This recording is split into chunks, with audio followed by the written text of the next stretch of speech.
I'd like to talk about what's called local control. And that term has been compromised. And I, along with Vince Mugala, who's sitting around here somewhere, there he is back there, we've set up a committee, and it's called Defeat Slay Rorta Political Control. Now, I think most people here know who Slay is. I don't think you know who Rorta is. So I'll give you a little background of them, and I'll give you a little background of me too to start off. My name is Gary Wiegert. I've been a police officer for 32 years in the city of St. Louis. Wow.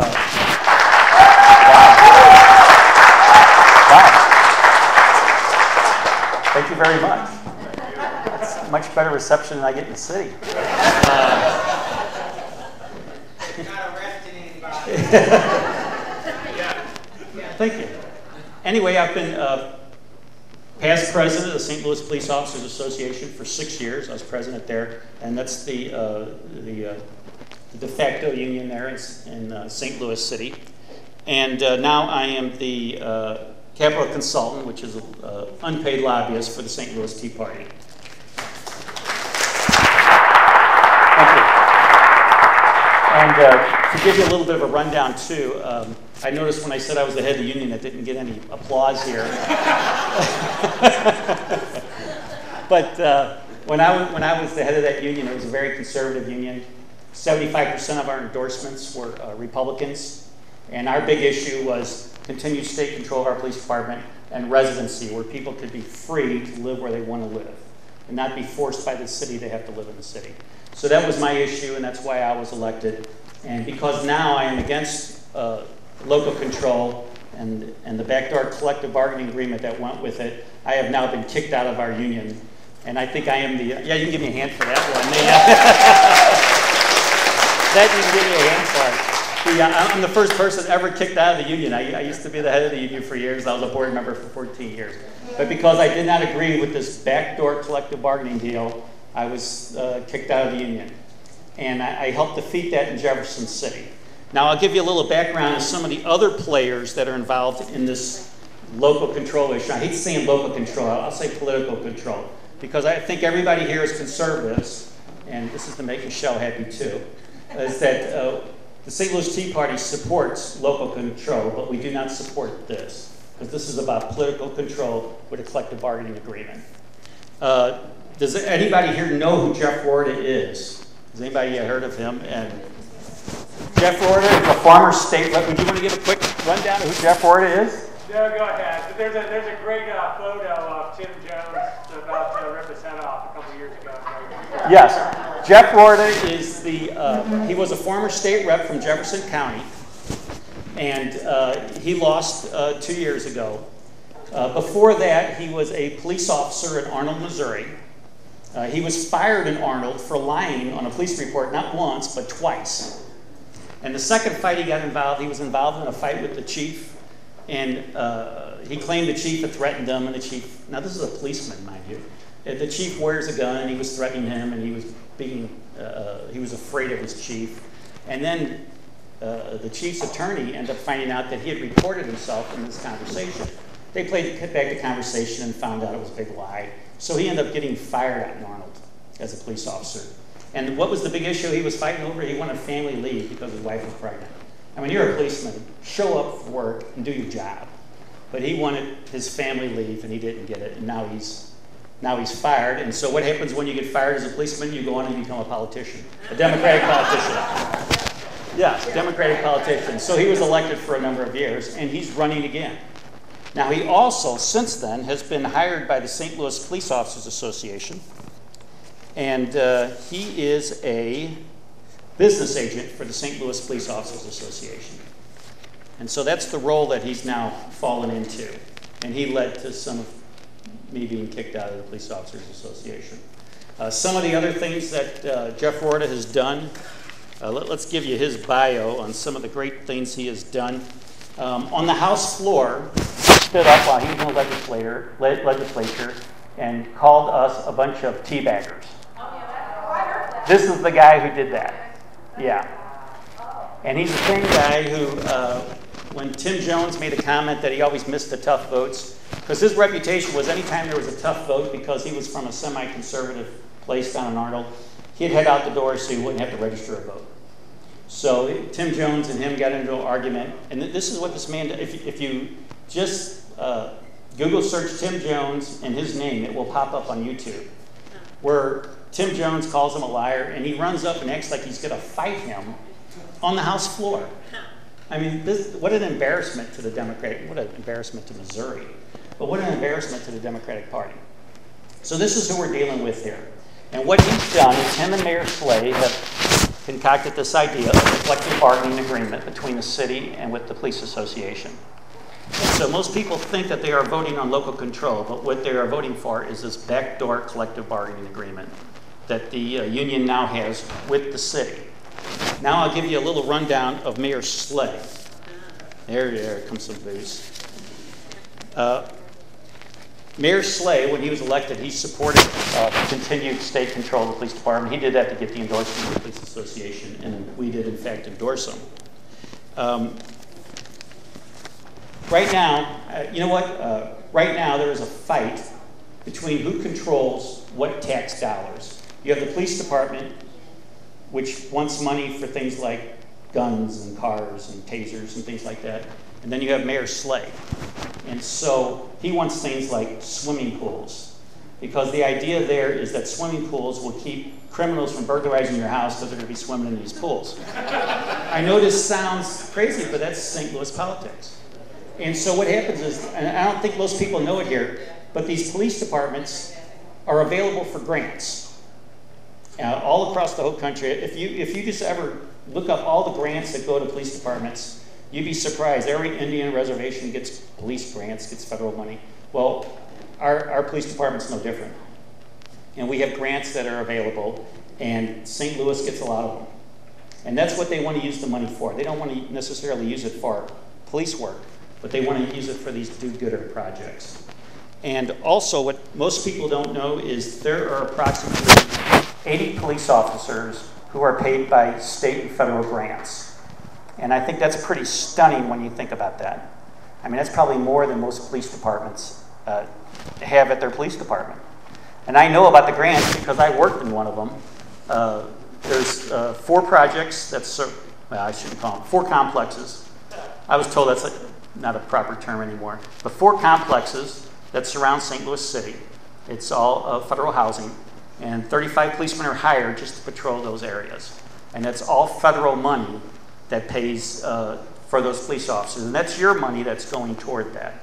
So people think that's city money, but it's not. It's your money, and so you should have some say in this. And I'm going to talk a little bit more now about what's been going on in Jefferson City.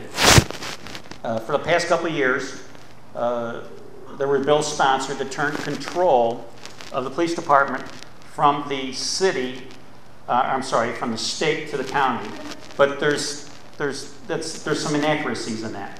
What we have right now in the police department is there are 5 police commissioners. One is the mayor, whoever the mayor is, he's automatically on the board. And then you have 4 citizens on that board. They are appointed by the governor. Now, any money that is passed by the state, the city doesn't have to pay because of the Hancock Amendment. So state taxpayers are always protected. People don't realize that. They just hear the state and they think, oh, the state's costing them money, but it's not. Whatever the city can't afford, they do not have to pay because of the Hancock Amendment. But what the mayor wants in this is he doesn't want 4 appointees from the governor. He wants everything to go through the Civil Service Commission. And when you hear that term right off the bat, you think, hey, this is about jobs, and this is about rewarding people who are city workers. Now, the way the fire department's set up right now, to get on the fire department, you need to work in another city job first. It's basically a jobs program. So if you work in the forestry division, you gather so many points, and you do that first, and then you become a fireman. And I've talked to a number of aldermen, and they want to do this on our police department. And I think that would be the worst thing possible. We don't want somebody in the treasurer's office or the forestry to become a policeman. We want competition with other police departments like Chesterfield and places out here. And that way you could bring in your best police officers. So these are some of the problems with this local control issue. And it's about jobs and who we hire. Now the other thing that's of much interest to folks is our pensions. I'm sure everybody has seen the issue with the firemen. Has everybody noticed that what was in the Post-Dispatch about the firemen? You know, they show them out there skiing and skateboarding and lifting weights and doing all this kind of stuff. And our pension, our disability pensions, and our pension all come from the same pool of money, our pension system. So right now we have the firemen, 48% of their people on pension, 48% are on disability. That's a high number. That's what's costing the pensions money. St. Louis Police Department, we have 11% are out on disability. And what they've done is they've made that very lucrative for people to go out on disability. That's something we need to correct, and that would be the first step to righting some of these problems with the pension. What most people don't know is if you get shot in the line of duty, who pays for that? But it comes out of the pension. Doesn't come from anyone else but the pension. Doesn't come from the police budget. It comes straight from the pension. And one of the problems is we have a lot of police officers in St. Louis City. We have a lot who are shot, many injured in auto accidents, and then they fall into the pension costs. So like just recently we had a police officer, he was shot through the neck. He had 30 days on the job. I mean, he's a brand new policeman. He got shot through the neck. His left side's partially paralyzed. He's going to receive a pension for the rest of his life. I think I computed out the math. If he lives till he's 85 or something, he'll collect over $1 million. This is what costs pensions a lot of money. It's necessity, but it's what it costs a lot of money. And one of the problems is these guys are being injured or being shot, and the police department is just pushing them away and saying, hey, here's your money, take it, and go away. And I think that's the wrong approach. If we're going to fix our pension systems, the first thing we got to do is keep these people employed. So, and these guys don't want to leave. I had another police officer, he got shot at Grand and Natural Bridge. He called me the other day. He got shot 5 times. And he's a young guy, he came back from Iraq, military veteran. He doesn't want to quit the police department, but the police department has forced him to leave. He doesn't want to leave. He wants to stay in. He wants to recover. And these are the things that we have to correct on our police department to fix our pensions first, because everybody automatically thinks all the pensions across the country are running amok, and there's all these other problems. Well, there are problems, but these are the first things we have to do if we are going to correct our pension problem. We got to put these people back to work, and they want to work. They just don't want to be given money and be sent away. There's a lot of things they can do. They can do desk jobs. They can do dispatcher jobs. They can do a lot of things, and that would be the first thing we can do, go toward correcting our pension. The problem is Mayor Slay wants total control of our pension. The fire department has a pension system set up similar to ours, and what he did was he set a bill in St. Louis City, and he's going to set up a separate pension system. And he's going to put these new kids into the pension system. He wants to also put current people who are invested into this pension system, and I think that would be the worst thing possible. Our pension system right now in St. Louis City Police Department, we have $600 million in assets. I think that's a pretty strong pension. I mean, I think we're doing a lot better than GM or any of them other places. Yet the pensions are made to look like the bad boys.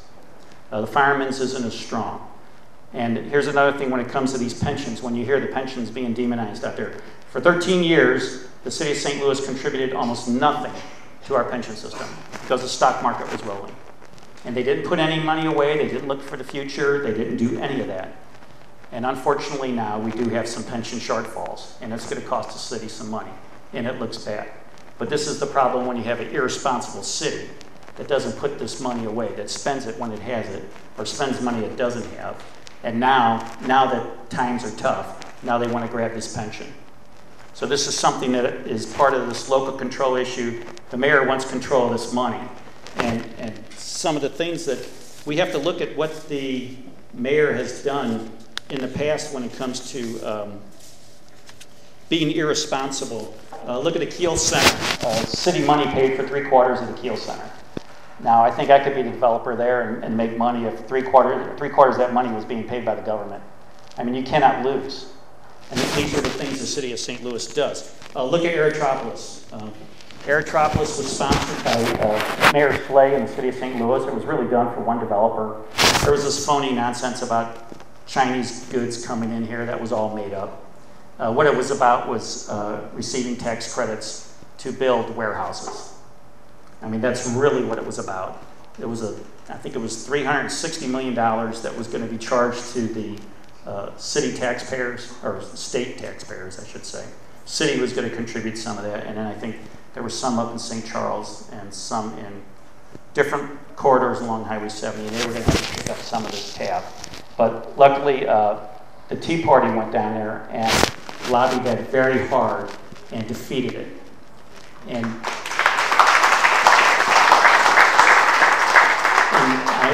the K&N Tea Party was a big factor down there. They were big down there.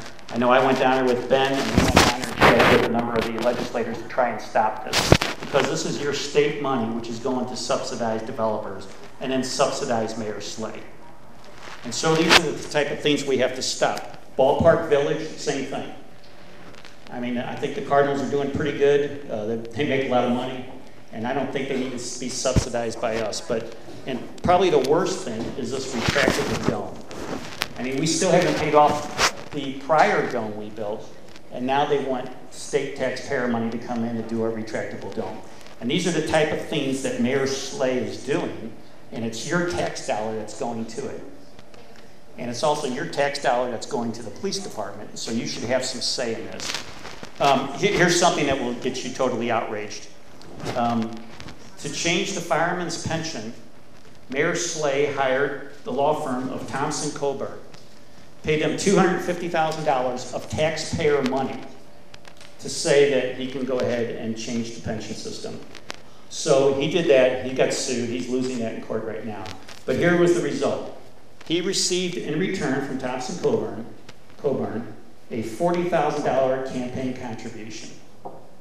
I mean, you know, anywhere else, if that was in private business, that would be illegal. But because it's political, it's legal. It's corrupt. And it's this type of soft corruption that we don't need brought to our police department. I mean, do we really want to, when we buy anything for our police department, should these companies have to give kickbacks to Mayor Slay if we want to buy anything? If we want to buy bullets, do we have to give kickbacks to Mayor Slay? This is what we need to try and avoid for our police department. I'd like to talk a little bit about the collective bargaining part of this deal, because the Police Officer Association is always against this local control. This deal was sweetened with a collective bargaining deal. And the key point of this collective bargaining deal was fair share. Does anybody here know what fair share is? Yes. Right. Fair share forces you to join the union. Now, when I was in charge of the union, we had a supervisors group. We had the Ethical Society of Police, which is primarily black officers. We had the St. Louis Police Officers Association. And what I believed in this was, I didn't believe in shutting down these other groups, because competition is what makes you a better organization and a better leader. So you have to go out and you have to out-recruit and provide services that people want.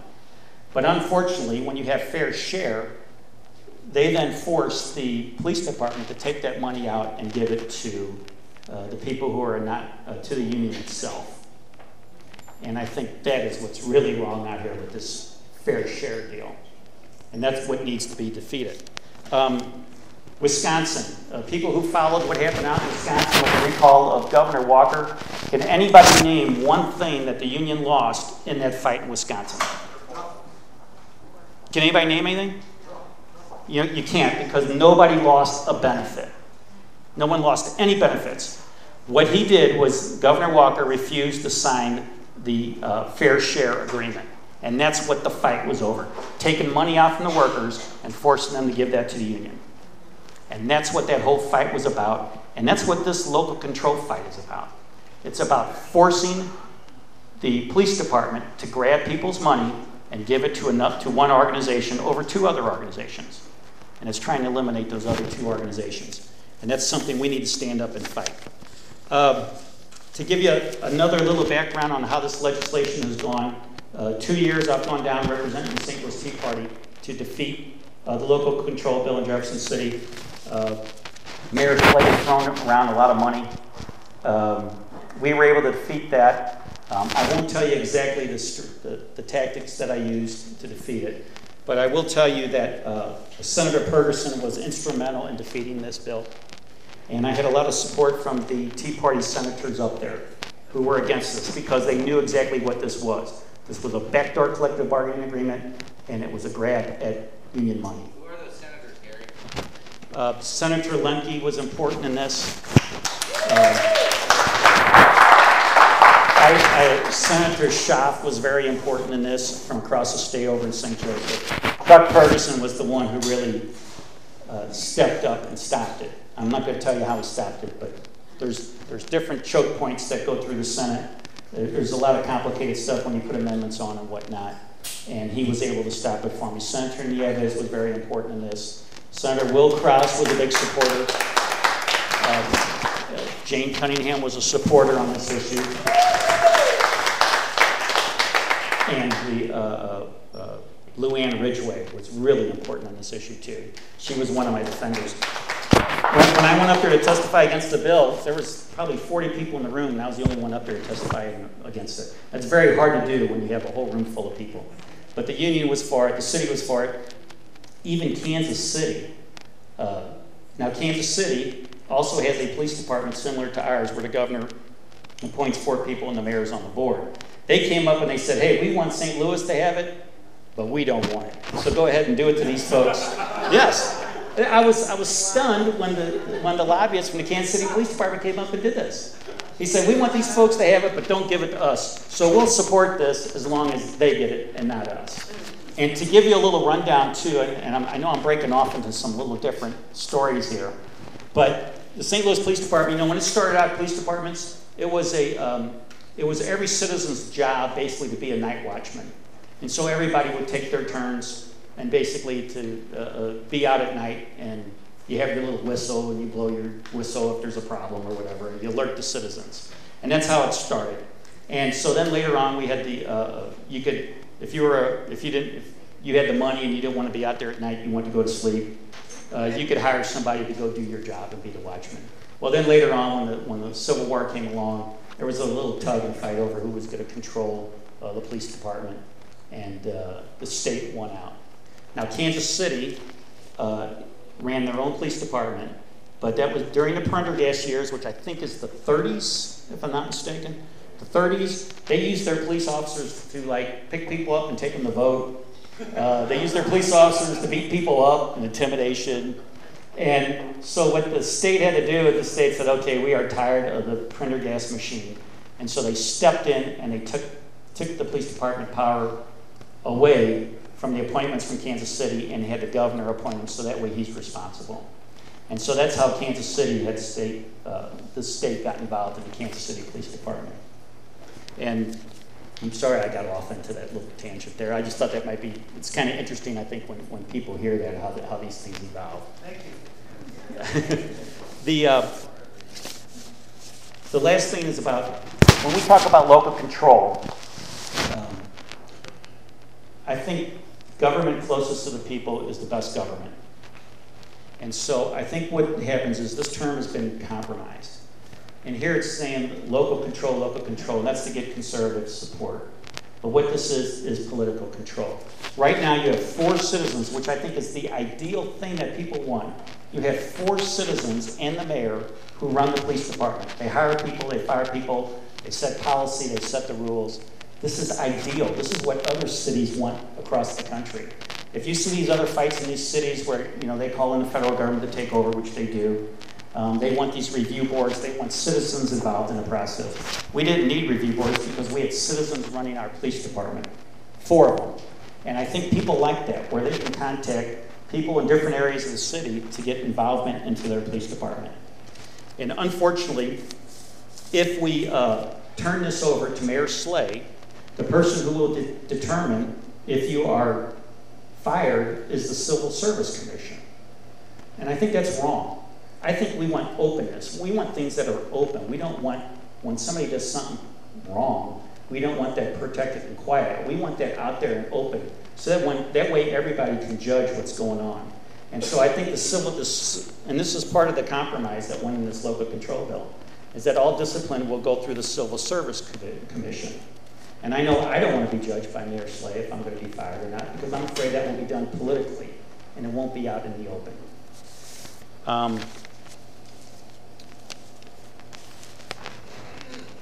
In conclusion here, I've been going to talk to different townships, different Tea Parties, gathering up support. And this will be very tough, because this vote is going to be Proposition A. It's going to be statewide. You're all going to vote on this in November 6th. So this is going to be determined by you. I'm asking you to vote no. I've talked to a number of groups who've endorsed. Matter of fact, just today I received a phone call from Merrimack Township that they voted to be against local control, to be for defeat slave-order political control. And some of the other endorsements I have is the Lemay Ferry Concord Village Township, Tesson Ferry Township, the Ethical Society of Police, which is the black organization of officers who work for the police department, the St. Louis Tea Party, the K and N Tea Party, which I just addressed, and is that 6? I think that's 6 right there. So those are the endorsements I've had so far. So I'm going to go out and start speaking to some of these other organizations to try and rally support, because this is truly a grassroots effort. People ask me, well, how do you solve this problem about who runs the police department? At some point, the city of St. Louis needs to run its own police department. But it shouldn't run its own police department until it's financially secure itself. Because right now it's dependent on the federal government for all this money, 80 police officers. Once they show that they are fiscally responsible, then they should go ahead and run their own police department. But as it stands right now, once the mayor gets control, he's going to continue to take this federal money and state grants and every other grant he can to run his police department. And as long as you all out here, and you're all are footing the bill because you're paying your federal tax dollars and you're paying your state tax dollars, you should have some involvement and you should have some say in this. So when the governor makes these appointments, many times it's a Democrat, but sometimes it is a Republican governor, and we are able to have a little bit of influence into this. If this goes over to the mayor, you will have no influence, and you're still going to be footing the bill. I bring this little last piece of literature here. This is the person who sponsored the local control bill for the last 2 years. Her name's Jamila Nasheed. And here she is. She says, the health care, this is what I get mailed to my house. I get some great stuff at my house. The health care battle isn't over. It's just beginning in Jefferson City. And here she is lining up with Barack Obama. She can't get close enough to him. And she's the person who sponsored the local control bill the last 2 years in Jefferson City. Now, what would any conservative, Tea Party, Republican, anyone want to do with this? And this is what's trying to change the local control bill. And I think this right here says it all, that we should be against this. So I thank you for listening to my stories, especially when I get off track.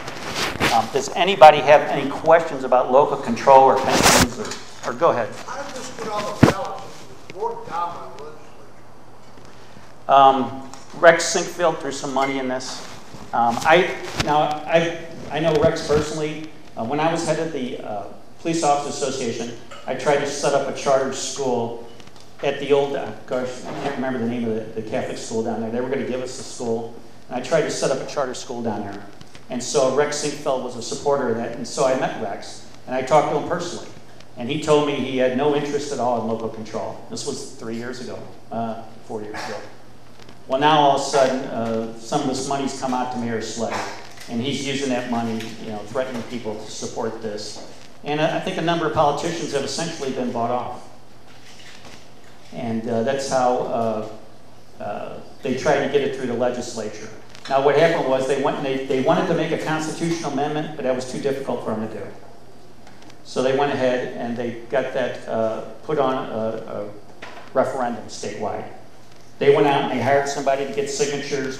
When I was down at Soulard Market, I had some young kid come up and he says, hey, would you like to sign this? This is so I can get the police officers collective bargaining. And that's basically how they sold it. And I thought, great, I got some kid here who really wants to step forward and help me out. But this is how they sold it. And so they paid people, they paid all these Larry Rice people to go out and get signatures, and that's what they did. Any other questions? Yes, ma'am. What else, besides endorsing, are they also engaging in the fight and going to community meetings and speaking against it? It seems like they have a very big vested interest in getting this defeated because they're going to be... Right, their group will be eliminated basically because they can't afford to pay dues to them and then turn around and pay the forced dues to the union. So yes, they came out right off the bat and supported defeat slave order political control. So yes, they are big time against it. Now, will they go out and publicly do it? There is some other folks who are against this, and they're not people who are politically supportive of me. The ACLU sued to try and stop this because what the ACLU didn't like was that the discipline won't go through the citizens, but it will go through the mayor. So I don't know if anybody reads the St. Louis American or some of the black newspapers in St. Louis, but now those newspapers are now being very critical of this because it's taken away power from the citizens and turned around and giving power to the mayor. But I really didn't want those groups to sign on to defeat slave order political control because the ACLU and some of those groups are a little far to the left, and I really didn't want their support. I mean, I'm glad that they're against it, but they're going to go out and seek their own support. And, I think they're looking at it as from a different perspective than I am. Yes, ma'am. Sit on that board. Are they financially compensated? They are not given very much. They used to be given like medical insurance, and that's all been eliminated. I think they're paid like, I don't know, like $1,500 a year. It's not much, and so that's not a real. I don't think that's of much importance. It's just something to compensate them for coming.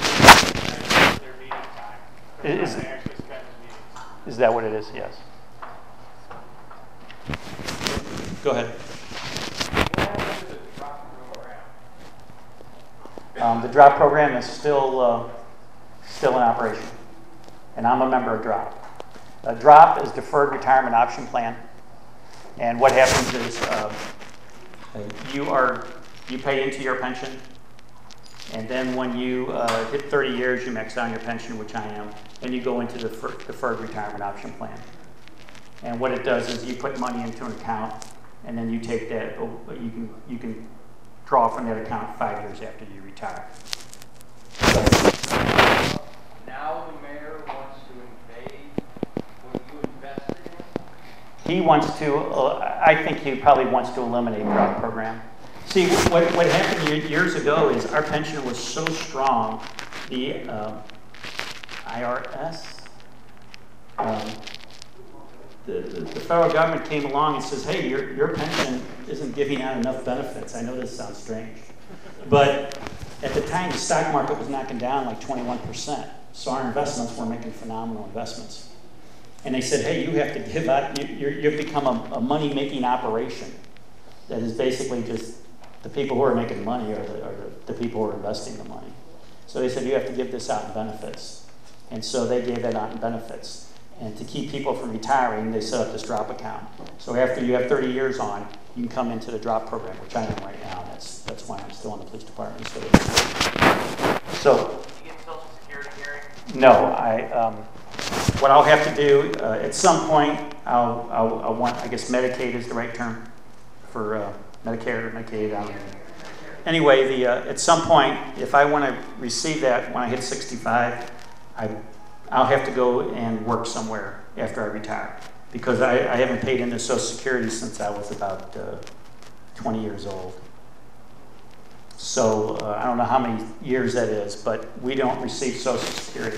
Now what happens if some people who do receive Social Security later on, they go get a job, there's an offset.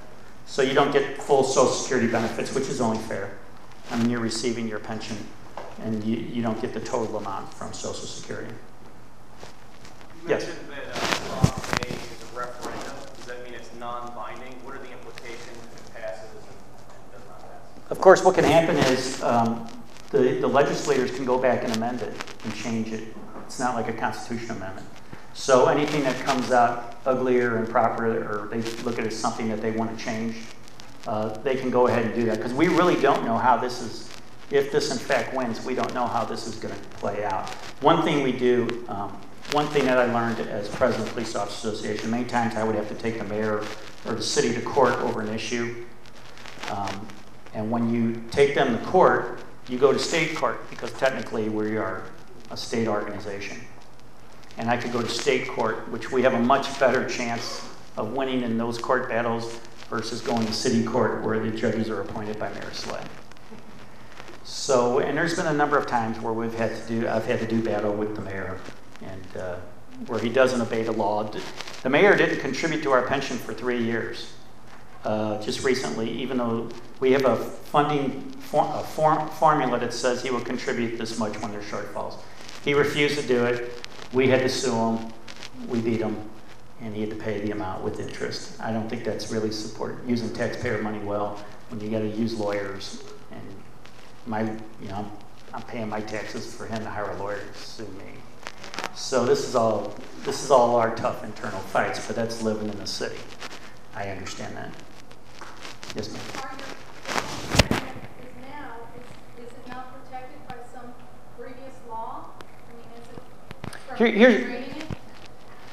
No, you can't drain it, and that's why they have to pay into it. When our investments brought in more money than what we paid out as benefits, that money then puts into basically, I don't know what you call it, you would call it your principal, and you can't spend that down. So now our principal is up to $600 million, but there is shortfalls because that $600 million that's being invested isn't bringing in much money anymore. It used to be your contribution. I contribute 7% into my pension. That, along with your investments, that's what paid out the benefits. Well, of course, now I don't even know if our pension system made money last year. I thought it lost money, to tell you the truth. And that's what happened to my drop account, where my drop account actually lost money. But I mean, what would give Slay or any mayor the legal right to raid your pension fund and use it for something else? Is it not protected by some law? Well, would you not sue him if he tried to get his hands on the money? Of course, and we do. But the law is how you interpret the law. And I've had to sue him a couple times over different things. And so that's basically how he gets a free loan for 3 years, not paying into it.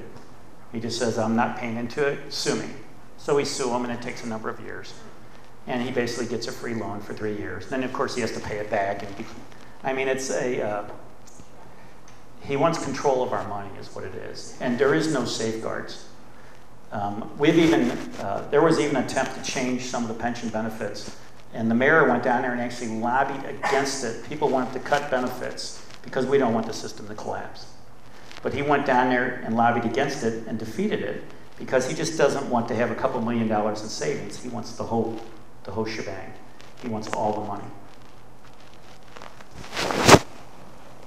Oh, go ahead. Following up on that, if the mayor controls the police court and the police court controls the police union, the only police union, who's going to be left to sue when he decides to dip in his pension fund? Here's what Jeff Warda has publicly stated, that he wants the pension negotiated through the union contract. And I don't want that. I don't want my pension being negotiated from this guy. I want the state to have the, oversight of it. The state has a lot of very conservative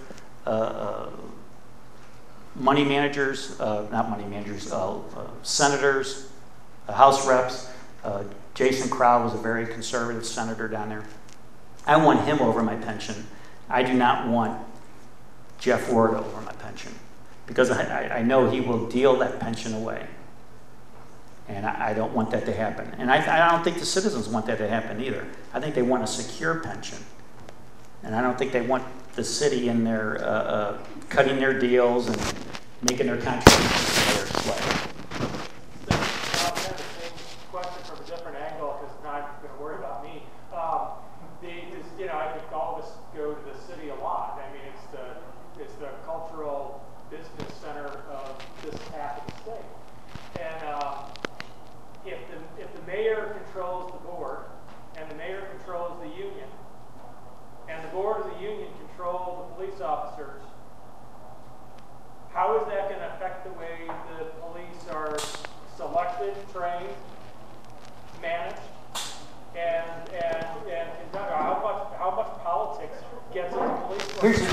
here's the thing. As a police officer, I want the lowest amount of politics involved in my job. It's very hard when you got to enforce your job and arrest folks who are politically connected, especially in the city of St. Louis. It's very difficult because there's a lot of connected people there. So we don't want any involvement in that. We don't want any involvement in Mayor Slade purchasing any equipment for us, because why should he make his receive political contributions from our police department? And we don't want to be the funding source for his reelection. And as far as the union goes, I don't like this where the police department can take your money and give it to them. I mean, that's an ugly deal that has been concocted. And that's why now the union is for local control. Yes. We'll just call it down in Adams, Mark. Clinton Cicernos, before he became president of the United States, both of them were messed with, and these working girls abused us. When the police went to arrest them, Hillary bailed them out, and everything was buried.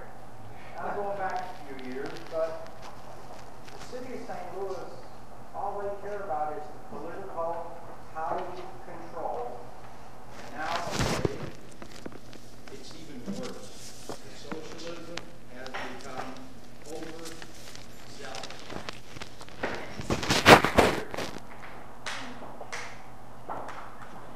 Okay, I don't know where to follow that one up to, but no, hey, corruption's a problem, and corruption is a problem. Vote no. It's real simple. Vote no. And I want to thank you for allowing me to speak.